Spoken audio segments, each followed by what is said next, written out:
This video is sponsored by Squarespace. If you go in expecting this to be a romance in which two healthy people make good decisions, you're not gonna like it because that's not what it is.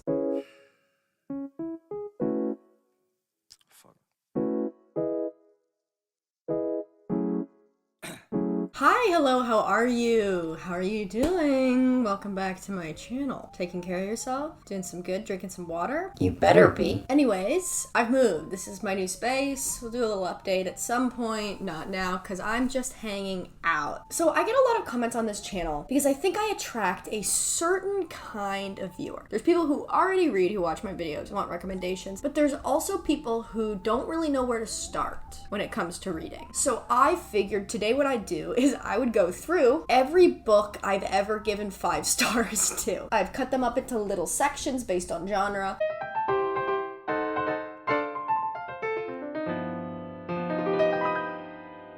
Hi girl bosses, I'm moving, which explains this beautiful background, but I thought we might just take a moment out of our hectic girl boss schedules to discuss today's sponsor, Squarespace. From websites and online stores to marketing tools and analytics, Squarespace is an all-in-one platform to build a beautiful online presence and run your business. Squarespace has actually sponsored me a couple times on this channel. I love the product. Before I even started YouTube, I used Squarespace to create my own professional website. It's so easy to use and it's great if you're trying to start a business or even just become a freelancer because it looks so professional and you don't need any design knowledge or website design knowledge to make it look that way. So check out squarespace.com for your free trial, and once you've checked it out, fallen in love just like me, go to squarespace.com/uncarley to save 10% off your first purchase of a website or domain. I love Squarespace. I'm so happy that I get to work with them. Thank you so much to Squarespace for sponsoring this video.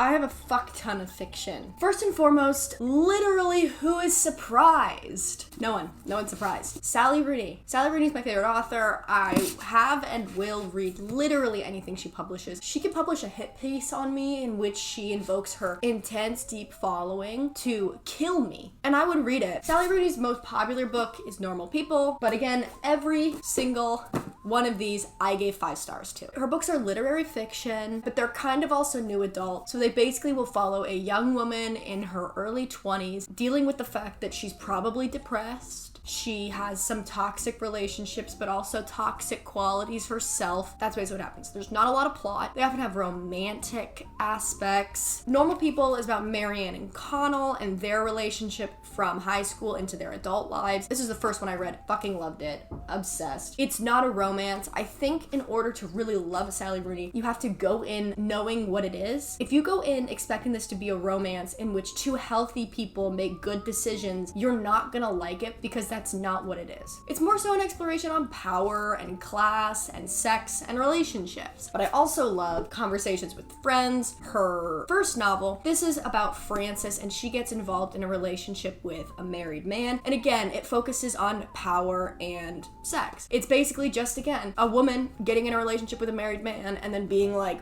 ew, I'm confused. Then there's Beautiful World, Where Are You? I'm gonna do a more in-depth video on Beautiful World, Where Are You when it comes out. It's coming out in this September. I got an ARC from Penguin Random House Canada. Thank you. Literally highlight of my fucking life. This is her most recent book. It feels a lot more adult. It feels a little different than the other two. This follows two best friends, Eileen and Alice, and it focuses on how their relationship is affected by their own ability to communicate, but also their relationships with these two guys. And at its core, it really just focuses on how we're living in a time in which it seems like the world is literally fucking ending, and we know that, and we're conscious of it, and we want to fix it, but also at our core, human beings just care about friendship and love. There's a lot of reasons I love Sally Rooney. I also think her portrayal of queer women, bisexual women, is so realistic. A lot of people are like, those books are so straight, and it's like, bi people can be in a straight relationship and that doesn't erase their bisexuality. But I gave 5 stars to all of these books. If you're very much like, I'm the main character, I'm different, oh, being in your 20s is so hard, what am I to do? But you also don't care about plot and you just kind of want to romp,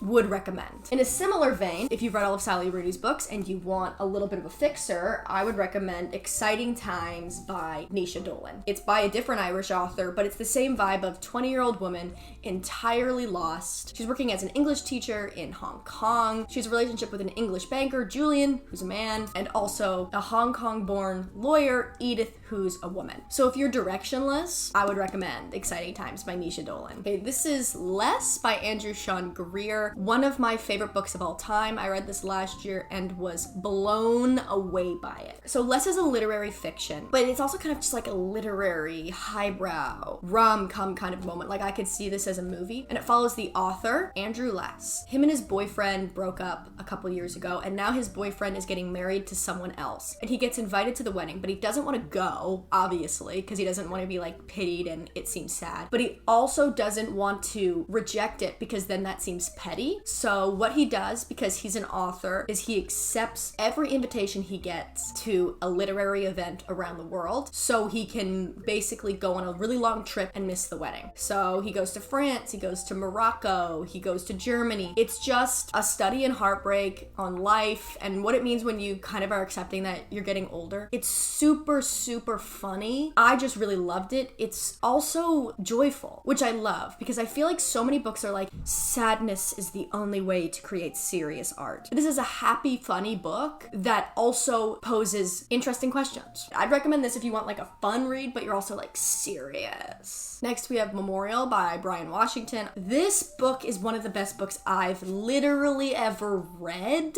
I would recommend this to you if you want to start getting more into like a literary fiction, adult literature moment, but you don't feel super confident in your reading skills, because this is super easy to follow plot, super relatable characters, and the language is super, super accessible and easy to read. This basically follows Benson and Mike. They're a couple and they don't really know why they're still together. They've just been together for so long. Then Mike gets informed that his dad, who's living in Japan, is terminally ill, and he goes to take care of his dad and reconnect with his dad, who is absent his whole life, while Benson stays in Texas and lives with Mike's mom, who has come to visit. So Mike's story is a little bit of a sadder, more introspective look at this father and son rekindling their difficult relationship, while Benson's story is more of a funny story about him learning to live with Mike's super serious mom, and it's like an odd couple situation. It like made me cry, it made me laugh. Okay, next we have Tornado Weather by Deborah Kennedy. I read this book 3 years ago and I gave it 5 stars. This is basically a literary fiction slash thriller. What happens is there's a girl, Daisy Gonzalez. She is in elementary school and she's in a wheelchair, and every day at the end of the school day, she gets on the bus and then the bus driver drops her off right in front of her house and her dad comes to pick her up. But one day her dad isn't there, the bus driver leaves, and then Daisy goes missing. After this, you find out what happened by every chapter being about a different person in this small town. And it's all these different people in the small town giving their perspective on what happens, what they know, and then slowly you piece together what happened to Daisy. I mean, I love a thriller moment, but I thought this was a really interesting way of doing it. It like feels so literary, but also it's like gripping because you're like, what the fuck happened? I've got to know. Then we have My Year of Rest and Relaxation by Otessa Moshfegh. This is such a dividing book, which is why I almost never recommend it to individual people, because you either love it or you fucking hate it. This book basically follows an unnamed narrator. She experiences a huge trauma in her life, and in order to process the trauma and grow from it, she gets prescribed sleeping pills and decides to sleep for a year to then come out refreshed and renewed and ready to take on the world. I wish it was me. I know the point of this book is to be like,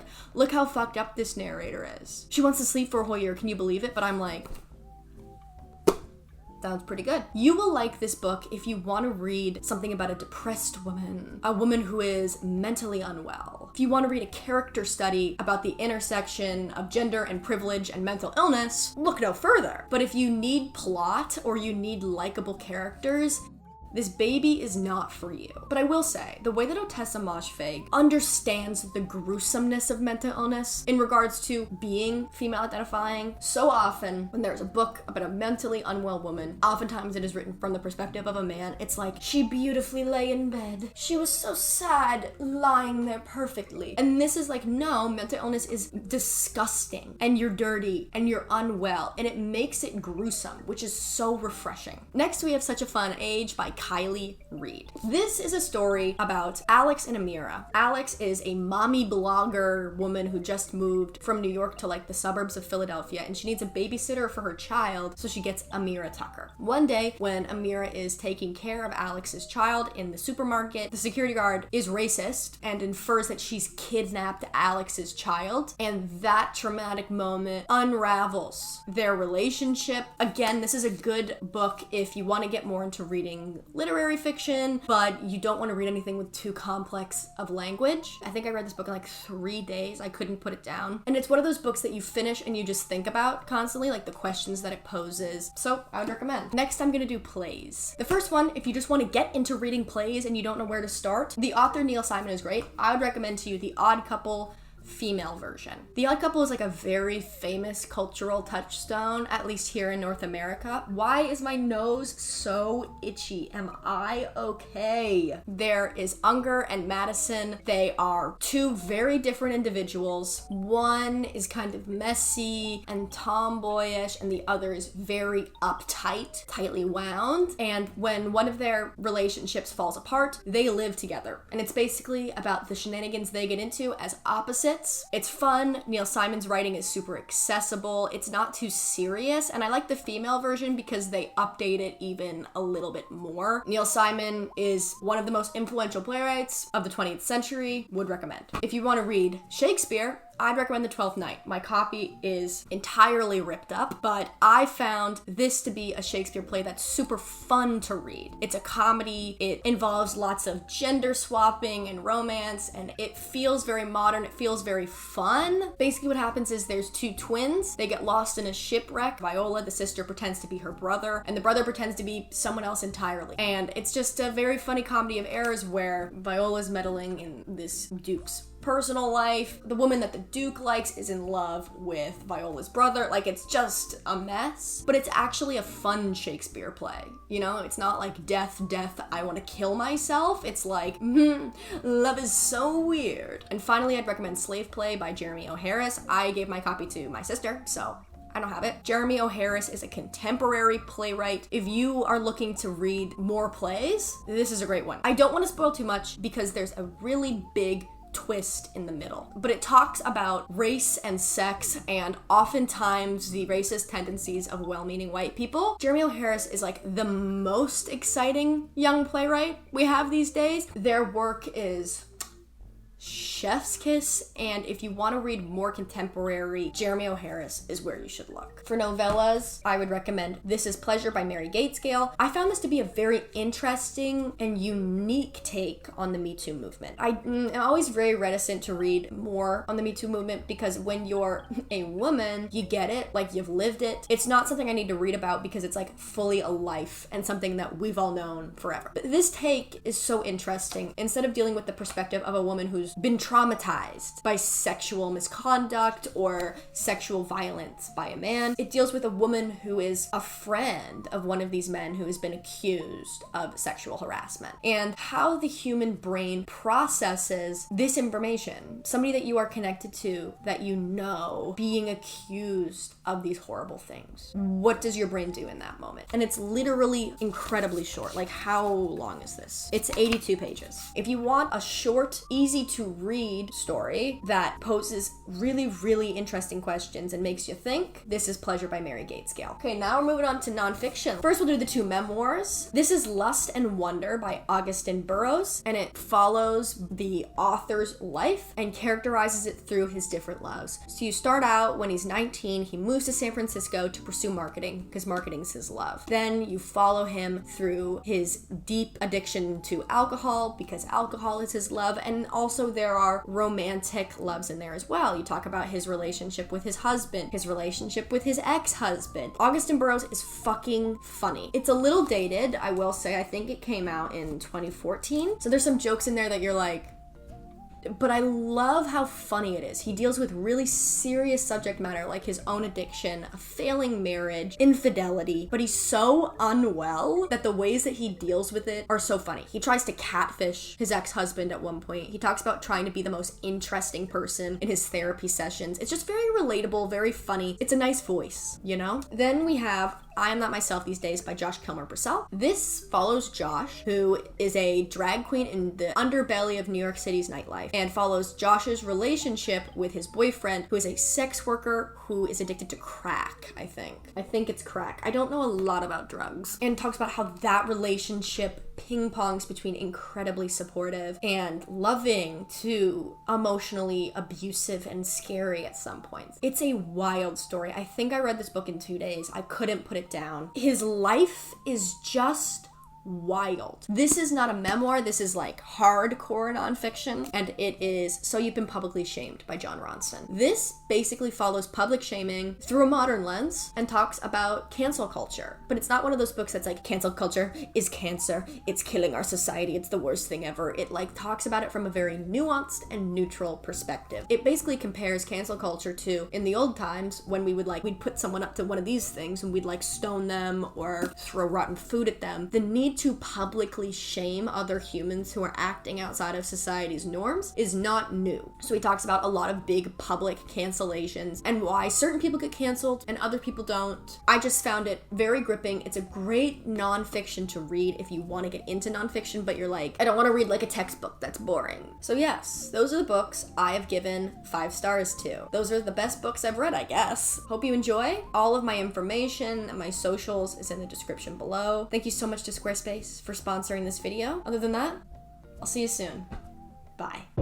Down, yeah. I've been feeling so down, yeah. Can you tell me why? I'm down.